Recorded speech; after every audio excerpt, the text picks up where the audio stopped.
สบายดีเนาะทุกคนเนาะมื้อนี้คอยสิมาสมัครแอปตัวนี้เนาะเพื่อจะได้รับ Data 500 เมกนะทุกคนมาเลยมาดูกันเลยทุกคนเฮากดมาที่ลงทะเบียนเด้อแล้วก็เฮาใส่เบอร์เนาะคอยจะปิดไว้เด้อป้องกันเด้อทุกคนเฮาจะปิดเบอร์ไว้ใส่เลย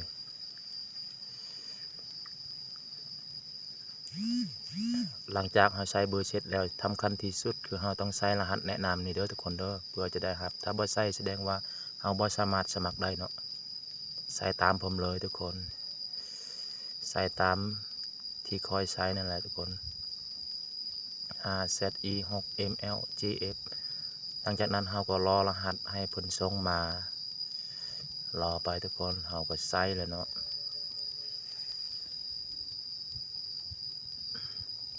ใส่เลยหลังจากหาใส่รหัสแล้วเฮาก็จะมาใส่ชื่อเนาะทุกคนเนาะชื่อใส่นั่นได้ก็ได้เนาะชื่อเนี่ยเนาะใส่ไปเลยอังกฤษก็แล้วแต่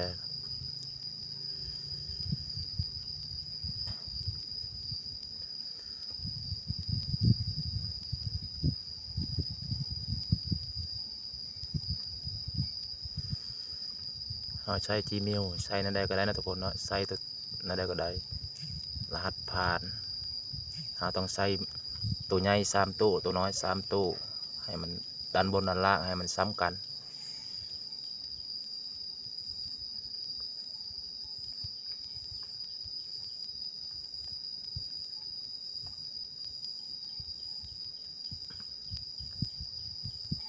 หลังจากนั้นเราเลือก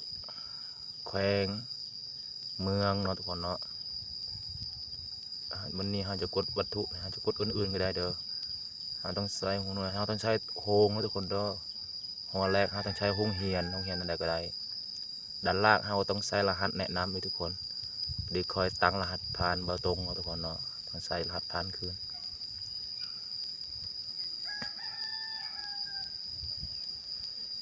ใส่สัญลักษณ์ด้วยทุกคนแล้วก็ตัวเลขยังบ่ผ่านทุกคนเนาะเราต้องใช้ตัวเลขนำด้วยทุกคนเด้อ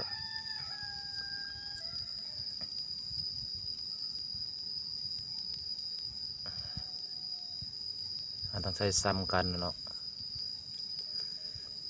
เอามาสมัครเบิ้งทุกคนรหัสแนะนำเราต้องใส่ให้มันถูกต้องเลือกไป